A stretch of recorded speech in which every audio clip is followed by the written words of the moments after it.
Hi everybody, my name is Mr. Marshall and today I'm doing a little bit of small engine repair.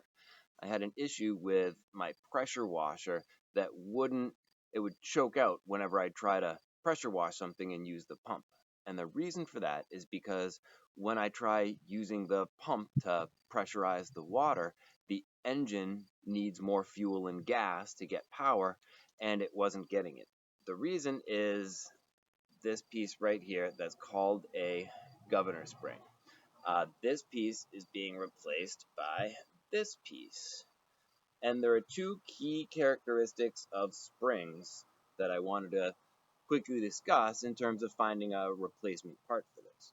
Springs have two important characteristics when you buy them, and this is what separates a garage door opening spring from a pen spring.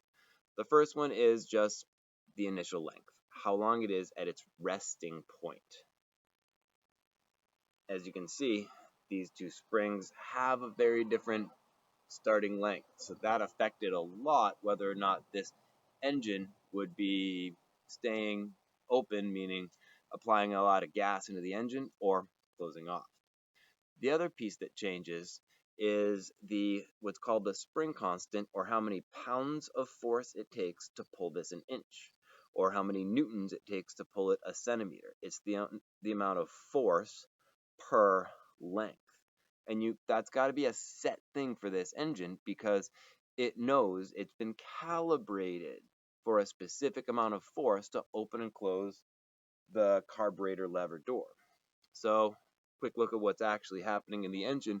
This is a carburetor that basically allows fuel to flow through the engine.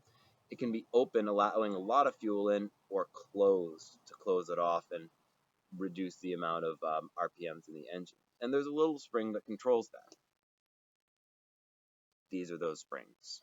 So just one application of where these things like spring constant, newtons per centimeter, initial length, all these things kind of come into play.